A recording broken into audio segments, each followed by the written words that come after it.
Buenas tardes, hermanos.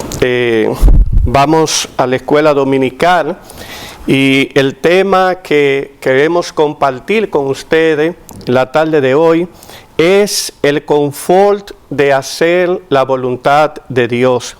Y el texto que vamos a estar usando como base, además de otros, está en el Salmo 40, verso 8. Vamos a leerlo de la Reina Valera del 60. Dice: el hacer tu voluntad, Dios mío, me ha agradado, y tu ley está en medio de mi corazón. Este título que hemos usado para esta escuela dominical, el confort de hacer la voluntad de Dios, viene de la mano con el significado de la palabra confort. Viene del latín confortare, que a su vez está compuesta de dos términos. El prefijo con, que da la idea de algo o alguien que está al lado, y luego fortare, que significa fortaleza. Entonces la idea de la palabra confort es de alguien o algo que está a nuestro lado, que nos brinda la fortaleza, el vigor, el ánimo que necesitamos para hacer o ejecutar una tarea, una demanda que Dios nos haya puesto. Entonces, cuando hablamos de el confort de hacer la voluntad de Dios, nos estamos refiriendo que el hacer la voluntad de Dios es lo que nos va a dar la fortaleza, nos va a dar el ánimo y nos va a conceder también la consolación en medio de este mundo de aflicción que nos ha tocado vivir. Fue el mismo Señor Jesucristo que en Juan capítulo 16, verso 33, dijo: en el mundo tendréis aflicción, pero confiad, yo he vencido al mundo. Entonces, la idea es que si le tenemos a Él como nuestro acompañante, como ese que está a nuestro lado, podemos tener la fuerza y la fortaleza para poder en este mundo de aflicción hacer la voluntad de Dios adecuada y correctamente. El bosquejo que quisiera compartirle a ustedes en esta tarde es el siguiente: el confort de Jesús al hacer la voluntad de Dios. Vamos a ver algunos pasajes y comentarlo. El confort de los apóstoles al hacer la voluntad de Dios igualmente. El confort del Padre que se haga su voluntad. Y luego vamos a ver algunas aplicaciones. Comencemos pues viendo el primer punto: el confort de Jesús al hacer la voluntad de Dios. El Salmo 40, verso 8 nos dice: el hacer tu voluntad, Dios mío, me ha agradado. Para Cristo, este es un salmo mesiánico porque vemos que su aplicación final se da en la persona del Señor Jesucristo. Y en este salmo lo que David está recalcando es cómo hay un deleite, cómo hay una actitud correcta y adecuada al hacer la voluntad de Dios, del Mesías. Él dice: el hacer tu voluntad, Dios mío, me ha agradado. Ese era su deleite, ese era su todo. Y en el Nuevo Testamento vemos cómo el Señor lo repite en varios pasajes, como vamos a ver ahora. Si vamos a Juan capítulo 5, Evangelio según San Juan, al capítulo 5, verso 30, vamos a ver allí lo que el Señor Jesucristo también señala. Juan capítulo 5, verso 30, dice el Señor: no puedo yo hacer nada por mí mismo. Según oigo, así juzgo, y mi juicio es justo. ¿Por qué? ¿Por qué su juicio es justo? Porque no busco mi voluntad, dice él, porque no busco mi voluntad, sino la voluntad del que me envió, la del Padre. El juicio del Señor, dice él en este texto, es justo, es correcto, es el adecuado, porque Él no está buscando su propia voluntad, sino la voluntad del que le envió, la voluntad del Padre, la voluntad de Dios. Es decir, que ya hemos visto el Salmo 48, el hacer tu voluntad, Dios mío, me ha agradado, es mi deleite. Y aquí vemos en Juan 5:30 que Él mismo dice, yo no busco mi voluntad, yo busco la voluntad del que me envió. Una página más adelante, en el capítulo 6, en el verso 38, dice el mismo Señor hablando, porque he descendido del cielo, no para hacer mi voluntad, sino la voluntad del que me envió. Fíjense cómo es repetitivo, pero es a la vez también con un propósito. El Señor quiere dejar muy establecido que el hacer la voluntad de Dios era su norte, era su meta, era su rumbo, y fue a lo que Él vino. ¿Y por qué ese énfasis marcado? Porque justamente el pecado del hombre, el pecado de toda la humanidad, fue apartarse de la voluntad de Dios y hacer su propia voluntad. Todavía hoy en día lo vemos constantemente en las empresas, en la familia, en los gobiernos. El ser humano tiene una inclinación a idolatrarse a él mismo. Y en esa idolatría queremos que la voluntad de cada uno sea la que se haga. Y el Señor vino a darnos un ejemplo de cómo debemos cambiar esa actitud, y constantemente nos dice, porque he descendido del cielo no para hacer mi voluntad, que en un paréntesis, la voluntad de Cristo es una voluntad santa, perfecta y agradable, porque es consona con la voluntad del Padre. Sin embargo, el énfasis es a darle lugar a la voluntad de Dios. He venido a hacer la voluntad del que me envió. También en Juan capítulo 8, una página más adelante, en el verso 29, oigan lo que dice el Señor. Juan 8:29, porque el que me envió conmigo está. No me ha dejado solo el Padre. ¿Por qué? Porque yo hago siempre lo que le agrada. ¡Wow! El Señor diciendo, yo, Jesús, en su humanidad, hago siempre lo que le agrada al Padre. Y si eso era Jesús, que es nuestro Salvador, que es el modelo que debemos imitar, ¿qué nos deja a ti y a mí? ¿Qué nos deja a nosotros?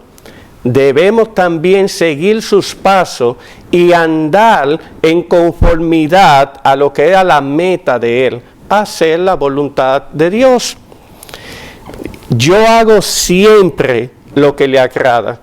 Es decir, amados hermanos y amigos que nos están viendo por la internet, la meta, el confort, el placer, el deleite del Señor Jesús es hacer la voluntad de Dios. Y así lo pueden ver en otro pasaje del Nuevo Testamento, Juan 17:4. He tomado el Evangelio de Juan para no estar dando muchos saltos de un texto, de un libro a otro, pero en los demás evangelios también lo van a ver. Juan 17:4 dice, yo te he glorificado en la tierra, he acabado la obra que me diste que hiciese. El hacer la voluntad de Dios, la he acabado. La obra que me diste que hiciese. Ahora pues, Padre, glorifícame tú al lado tuyo con aquella gloria que tuve contigo antes que el mundo fuese. El ejemplo que Dios nos está dando en la persona de su Hijo es poder ver cómo el deleite de Cristo era hacer la voluntad de Dios. En el huerto de Getsemaní, un texto que es muy conocido, vemos allí cómo el Señor le pide al Padre: Padre, si es posible, pasa de mí esta copa. Pero no se queda allí. Pero no se haga mi voluntad, sino la tuya. En el momento de más alta aflicción en toda la vida del Señor, Él no buscó su propio deleite, Él no buscó su propia voluntad, Él se sometió a la voluntad del Padre. ¿Y por qué esto es así? Bueno, en primer lugar porque es lo más correcto y es lo más lógico que todo ser humano puede hacer. Si Dios es Dios, si Él tiene el control absoluto y total del universo, si su voluntad se va a cumplir, querramos o no querramos, no hay nada que pueda detener su mano, como decía Nabucodonosor, y preguntarle o decirle: ¿qué haces? Entonces tiene sentido dedicarnos con toda honestidad y con toda intensidad en hacer la voluntad de Dios. Y eso fue el deleite y el ejemplo del Señor Jesús. Entonces, espero haberle demostrado el primer punto: el confort de Jesús al hacer la voluntad de Dios. Pasemos a ver el segundo punto: el confort de los apóstoles al hacer la voluntad de Dios. Los apóstoles eran seguidores de Jesús y observemos cómo ellos también entendieron el mandato y el ejemplo del Señor y pusieron la voluntad de Dios como lo más importante en su vida. Vamos conmigo a Hechos.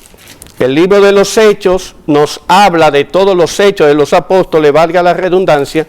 Y en el capítulo 4, verso 1, nos dice: hablando ellos, los apóstoles, al pueblo, vinieron sobre ellos los sacerdotes con el jefe de la guardia y los saduceos, resentido de que enseñasen al pueblo y anunciasen en Jesús la resurrección de entre los muertos.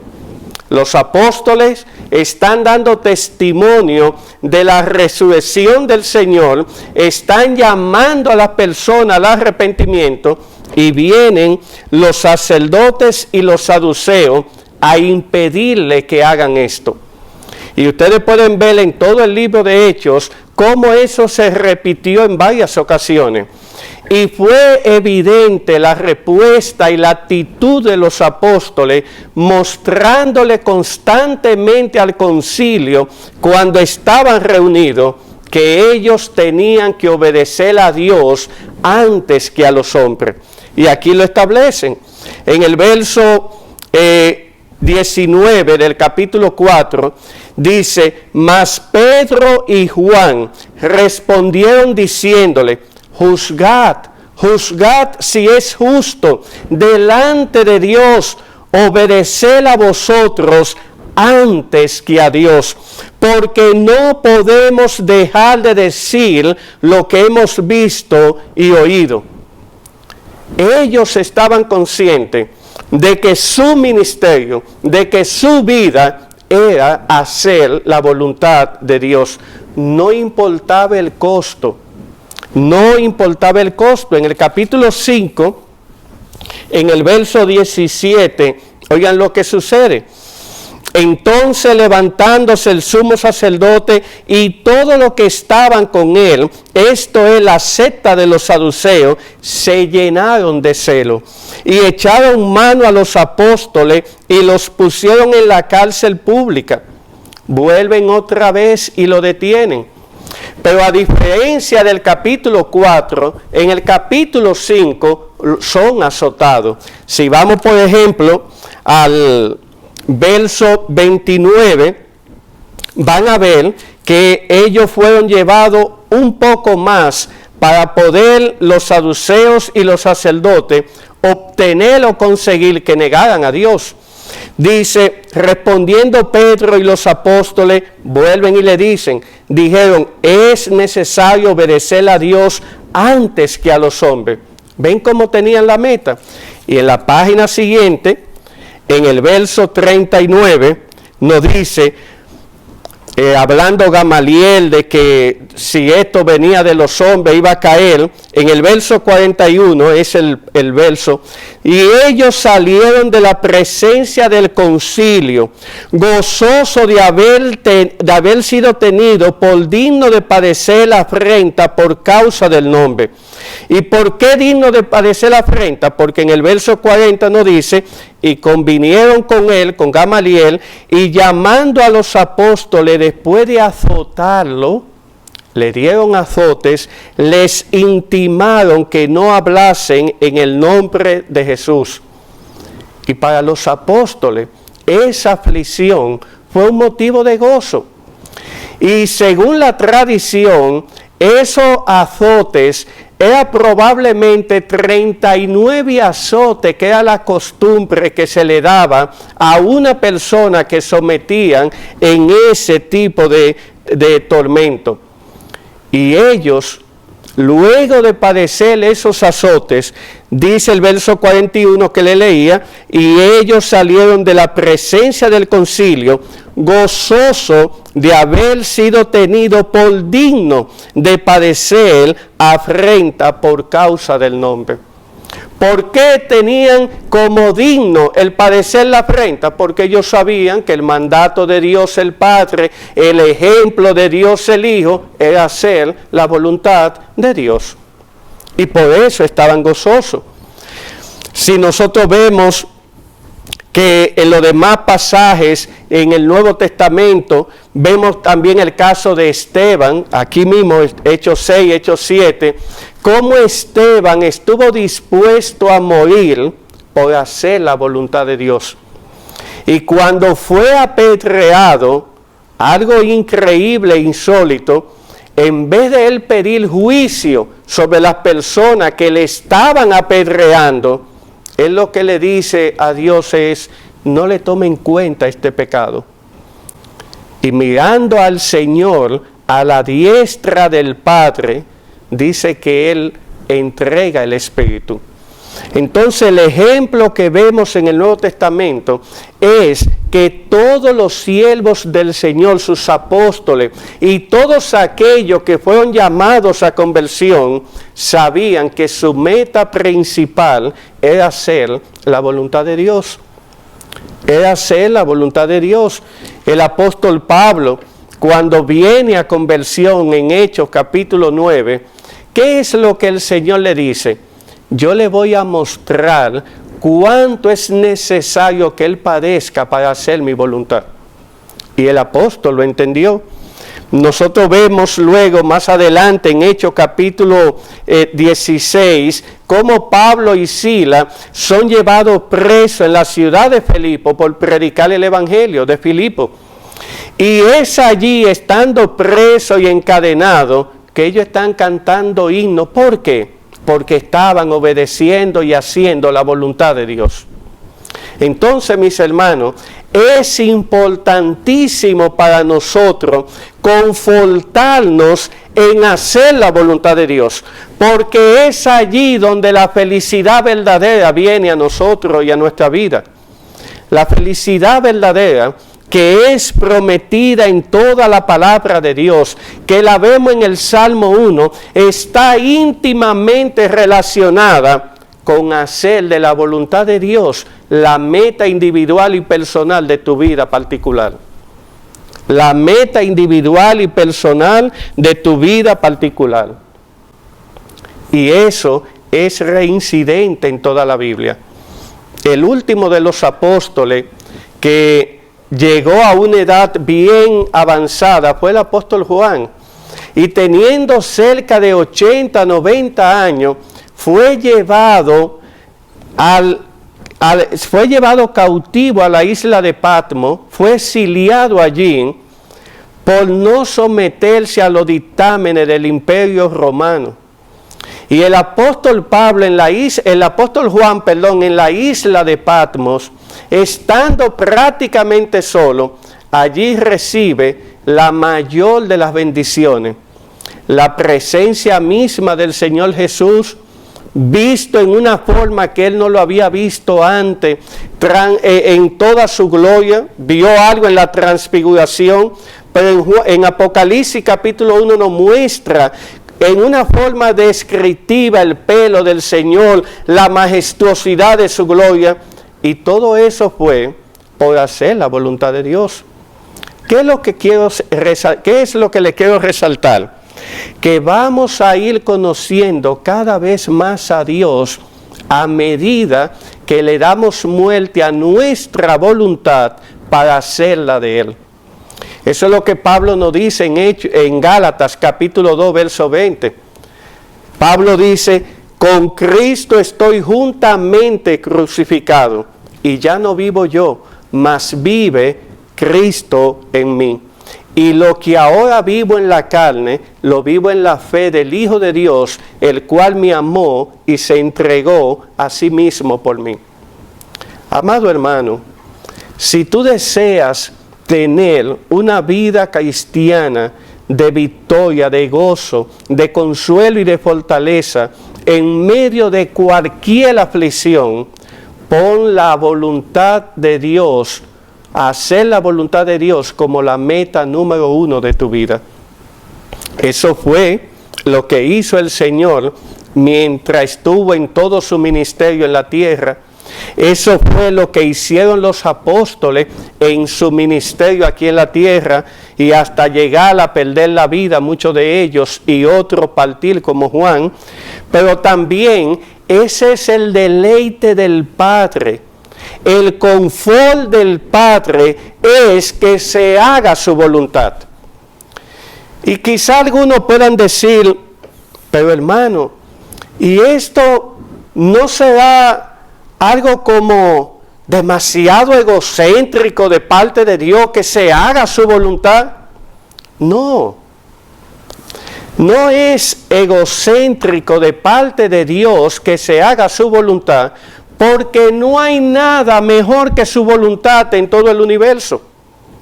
Dios es perfectamente santo, perfectamente bueno. Dios es todopoderoso, Dios es omnisciente, Dios es perfectamente fiel. Hacer su voluntad es la mayor meta que ángel, arcángel, querubín, serafín y cualquier ser humano pueda tener para su propia vida. Por lo tanto, Dios se deleita en que hagamos su voluntad, porque Él sabe que va a ser el medio por el cual puede darnos su mayor bendición, que es conocerle a Él mismo y disfrutar de Él por siempre. Volvamos conmigo a Juan 17. Oigan lo que dice el Señor, que es la vida eterna. Verso 3. Y esta es la vida eterna, que te conozcan a ti, el único Dios verdadero, y a Jesucristo, a quien has enviado. La mayor de las bendiciones, tener la vida eterna, es conocer a Dios. Por lo tanto, hacer la voluntad del Padre trae deleite a su vida, por cuanto es el mayor deber, la mayor meta, el mayor esfuerzo, el superlativo que tú quieras ponerle, que tú y yo podemos estar haciendo. Oigan lo que el Padre dijo del Señor en Mateo capítulo 3, que es un texto que tengo en mis notas. Cómo Él se expresa, porque el Señor Jesús hacía su voluntad. Mateo capítulo 3, verso 16, en el momento del bautismo, dice: y Jesús, después que fue bautizado, subió luego del agua, y he aquí los cielos le fueron abiertos, y vio al Espíritu de Dios que descendía como paloma y venía sobre él. Es decir, aquí vemos la forma del Espíritu Santo descendiendo hacia el Hijo, Y ahora la voz del Padre dice, verso 17, y una voz de los cielos que decía, este es mi Hijo amado en quien tengo toda complacencia. Toda complacencia. ¿Y por qué el Padre tenía toda complacencia en el Hijo amado? Porque el Hijo amado hacía la voluntad del Padre, no su propia voluntad. El Hijo amado hacía todo lo que el Padre había mandado, no lo que Él deseaba o quería. Y ya lo vimos en el punto 1. Entonces, Dios el Padre se deleita cuando sus hijos hacen su voluntad, porque sabe que es la mayor de las bendiciones. Es la mayor de las bendiciones. Mateo capítulo 17, un texto que le mencioné hace un momento, el texto de la transfiguración. ¿Qué nos dice allí? 6 días después, verso 1, Jesús tomó a Pedro, a Jacobo y a Juan, su hermano, y los llevó aparte a un monte alto, y se transfiguró delante de ellos, y resplandeció su rostro como el sol, y sus vestidos se hicieron blancos como la luz. Y aquí les aparecieron Moisés y Elías hablando con él. Entonces Pedro dijo a Jesús, Señor, bueno es para nosotros que estemos aquí. Si quieres, hagamos aquí 3 enramadas, una para ti, otra para Moisés y otra para Elías. Y mientras él aún hablaba, el apóstol Pedro hablaba, una nube de luz los cubrió. Y aquí una voz desde la nube que decía, de nuevo el Padre, este es mi Hijo amado, en quien tengo complacencia, a él oíd. ¿Y por qué la complacencia? Porque Jesús hacía siempre la voluntad de Dios. Así que, hermano y amigos que nos escuchan, si tú anhelas tener el confort y la fortaleza necesaria en medio de cualquier aflicción que llegue a tu vida, comprométete en hacer la voluntad de Dios una realidad para ti. Una realidad para ti. Y eso es lo que el Padre está diciendo. Toda mi complacencia está en mi Hijo amado porque Él hace mi voluntad. Y la voluntad de Dios para nosotros es el bien. Es el bien. Nosotros fuimos destituidos de la presencia de Dios por buscar nuestra voluntad. El pecado nos ha dominado y ahora tenemos una lucha cruel, agónica hasta la muerte por causa de todos estos pensamientos y deseos que nos quieren llevar cautivos hacia el pecado. Y el apóstol Pablo nos dice en Romanos capítulo 8 que debemos luchar contra ello. ¿Para qué? Romanos 12:2, que ya el pastor Sujel lo estuvo predicando en la serie de Romanos, para que podamos renovar nuestro entendimiento conforme a la voluntad de Dios. Conforme a la voluntad de Dios. Es decir, que toda la meta de la Biblia en sus 66 libros es hacer la voluntad de Dios. Ustedes van a los libros históricos del Antiguo Testamento, primer libro de Reyes, segundo libro de Reyes, primer libro de Crónicas, segundo de Crónicas, y van a ver que aquellos reyes que tenían como meta hacer la voluntad de Dios, fueron los que trajeron mayor bendición a su comunidad, a su familia y a su reino. Por lo tanto, tener el confort de hacer la voluntad de Dios es a lo que Él nos ha llamado.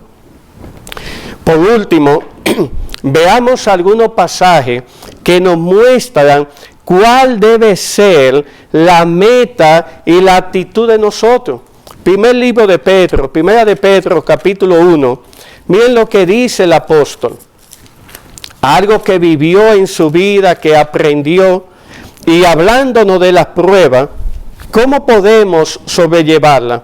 Dice él, a vosotros que sois guardados por el poder de Dios mediante la fe, para alcanzar la salvación que está preparada para ser manifestada en el tiempo postrero, en lo cual vosotros os alegráis, aunque ahora, aquí viene el tema, aunque ahora por un poco de tiempo, si es necesario, tengáis que ser afligidos en diversas pruebas, para que sometida a prueba vuestra fe, mucho más preciosa que el oro, el cual aunque perecedero se prueba con fuego, sea hallada en alabanza, en gloria, en honra, cuando sea manifestado Jesucristo. ¿Qué nos está diciendo el apóstol? Hermanos, en medio de un mundo maldecido por el pecado, en medio de un mundo donde las aflicciones nos van a llegar, querramos o no, porque vivimos en un mundo caído, el hacer la voluntad de Dios es lo que va a confortar nuestra alma y nos va a permitir llegar hasta el final y de allí a la presencia de Dios por la eternidad con el gozo adecuado. Por eso, como ya vimos, los apóstoles en medio de los azotes pudieron estar llenos de gozo por haber sufrido por causa del Señor. Tú y yo estamos llamados a tener ese gozo en medio de las aflicciones cuando estamos haciendo la voluntad de Dios, no cuando estamos pecando.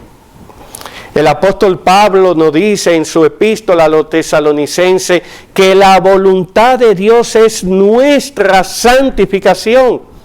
La voluntad de Dios es que seamos santos como Él es santo. ¿Por qué? Porque Dios sabe que el pecado es la maldición para nuestra vida. El pecado es la razón de la maldición en nuestra vida. Por lo tanto, ser santo, apartado del mal, teniendo como norte hacer la voluntad de Dios, conocer su palabra constantemente para el bien de nuestra vida, es nuestro llamado. Yo no le leí a propósito, volvamos al Salmo 40, ya terminando en esta parte, no le leí a propósito cómo termina el verso 8. Salmo 40, verso 8. Fíjense lo que dice este salmo mesiánico, que iba a ser el norte de la vida del Mesías, y lo fue, como ya vimos en el Nuevo Testamento.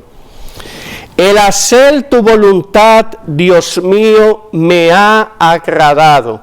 Eso lo leímos. Pero ¿qué parte no le leí? El texto no termina allí, dice, y tu ley está en medio de mi corazón. Amados hermanos y amigos, si la palabra de Dios, que es la ley de Dios, no está en nuestras mentes y en nuestro corazón, ¿cómo podemos renovar nuestro entendimiento? Como veíamos que nos exhorta Pablo en Romanos 12, 1, 2 hasta el 4. No hay forma.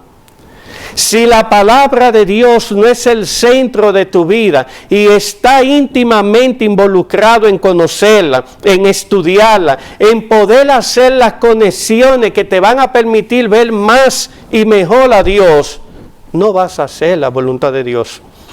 Por lo tanto, una meta para este nuevo año 2021 debe ser conocer más y mejor la palabra de Dios. Leerla con intención, leerla completa, ponerse a conocer más y más de aquello que va a ser con lo que tú vas a vivir la vida eterna. Ustedes sabían que dice el Señor en el Evangelio de Mateo, el cielo y la tierra pasarán, pero mis palabras no pasarán. En la eternidad, este libro seguirá en pie. En la eternidad vamos a ver la ejecución de todo lo que este libro presenta. Y cuando estemos juntos con nuestro Señor, sus enseñanzas van a estar continuamente fundamentadas en lo que ya Él había revelado. Y eso es lo que en teología conocemos como esa voluntad preceptiva de Dios, de sus preceptos, de sus mandamientos, que está revelada en su palabra. Quiere el Señor que en este nuevo año, habiendo conocido que la voluntad de Dios, el hacer la voluntad de Dios es el deleite y el confort de Jesús, el deleite y el confort de sus apóstoles, es el deleite del Padre de que hagamos su voluntad. Tú y yo nos comprometamos a hacer esa voluntad una realidad en este nuevo año. Que Dios nos ayude y que sea su Santo Espíritu que nos ilumine para vivir cada día más cerca de Él, oyendo su voz y viviendo de acuerdo a ello. Amén. Vamos a orar. Amante Dios, te damos gracias por estas verdades bíblicas que están allí presentes. Te damos gracias, Señor, por habernos iluminado a conocerte un poco más. Ayúdanos a vivir en conformidad a tu voluntad, porque esto será el deleite de nuestra alma. Tú y nada más que tú, Señor. Tú y nada más que tú, sé el deleite que busque nuestra alma para la gloria de tu nombre y para el bien de nosotros. Te lo pedimos en Jesús. Amén.